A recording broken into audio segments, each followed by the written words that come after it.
Salam damai sejahtera Bapak Ibu serta saudara-saudari semua.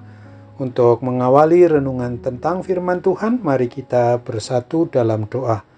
Tuhan Allah Bapa di surga yang melebihi segala akal, hati, dan pikiran kami umat manusia, berfirmanlah kepada kami sebab kami bersedia untuk mendengar, dan atas pertolongan Roh Kudus, mampukan kami untuk boleh melakukan firman-Mu itu dalam hidup sehari-hari.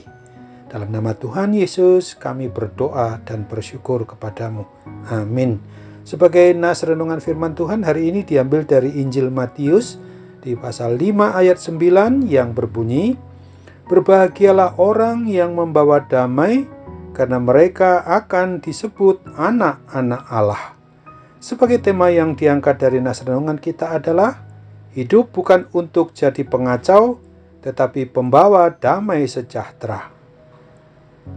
Kita sebagai orang yang mengaku beriman percaya kepada Kristus tentu saja harus merasa sedih jika mendengar ada orang Kristen yang dicap sebagai tukang ribut, pembawa masalah, suka ngaco, yang suka menimbulkan persoalan di tengah pergaulannya.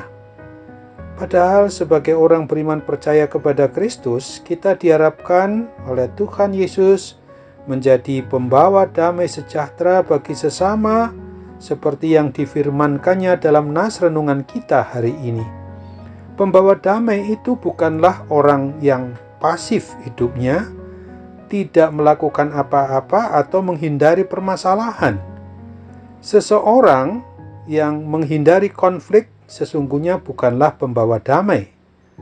Menghadapi masalah atau pergumulan hidup serta menolong orang lain untuk tetap dan dapat melakukan pekerjaannya dalam situasi penuh permasalahan, penuh pergumulan hidup, termasuk bagian dari usaha membawa damai sejahtera itu sendiri.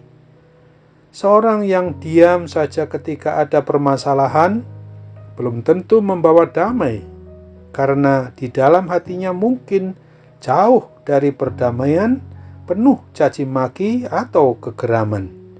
Justru pembawa damai sejahtera itu berani menghadapi permasalahan dengan cara yang sungguh Tuhan Yesus kehendaki, yaitu penuh kasih dan damai sejahtera.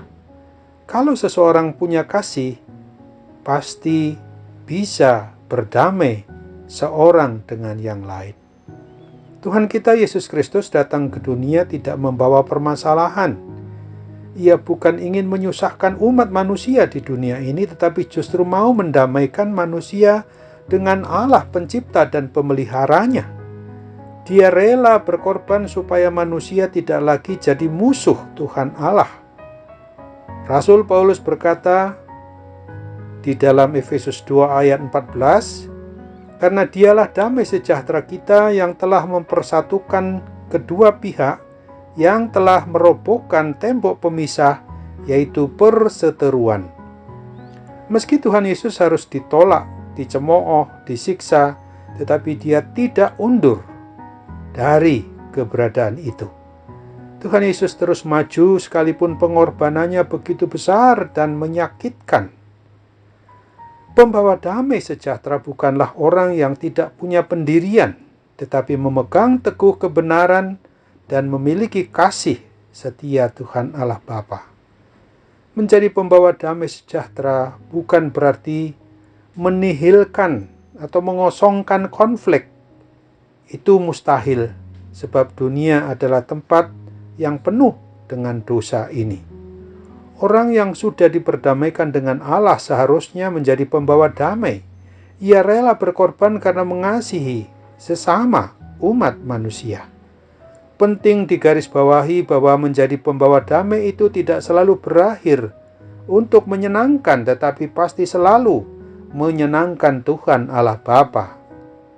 Hendaklah kita menjadi pembawa damai sejahtera, di mana kehadiran kita bukan menjadi batu sandungan, bukan untuk menjadi pemecah belah atau memperkeruh suasana, tetapi membangun dan mempersatukan. Hiduplah dalam damai sejahtera dengan orang di sekitar kita, siapapun mereka. terlebih kita sebagai unit kecil gereja, yaitu keluarga. Berdoalah supaya Tuhan Yesus menolong kita di dalam Roh Kudus-Nya, agar kita bisa menjadi dan sebagai pendamai, dan senantiasa mau mendoakan seseorang yang mungkin sudah lama berseteru atau bermusuhan dengan kita. Biarlah Tuhan Yesus saja yang menolong kita di dalam menghadapi kenyataan itu. Kita adalah anak-anak Tuhan Yesus. Untuk itu marilah kita menjadikan diri kita ini oleh pertolongan Roh Kudus menjadi pembawa damai sejahtera dimanapun kita berada. Amin. Mari kita kembali bersatu dalam doa. Tuhan Allah Bapa di sorga, terima kasih kalau firman-Mu hari ini mengingatkan kami agar kami sebagai umat-Mu, sebagai pribadi atau sebagai keluarga, mampukanlah kami untuk tidak hidup sebagai orang yang membawa kekacauan atau memecah belah di antara sesama kami umat-Mu, tetapi kami senantiasa datang membawa damai di antara orang-orang yang tidak damai, di antara seluruh umat-Mu yang dalam keadaan mungkin diliputi oleh ketakutan akibat berbagai permasalahan maupun pergumulan hidupnya. Sekarang kami sungguh harus berserah kepadamu, memohon dengan kerendahan hati untuk kami yang berada dalam keadaan mengalami berbagai macam sakit penyakit apapun. Untuk itu, khususnya bagi penderita akibat pandemi COVID-19 sekarang ini, kiranya Tuhan campur tangan melalui sarana perawatan dokter, obat, dan juga perhatian keluarga memungkinkan mereka dapat sembuh. Dalam nama Tuhan Yesus kami mohon. Amin.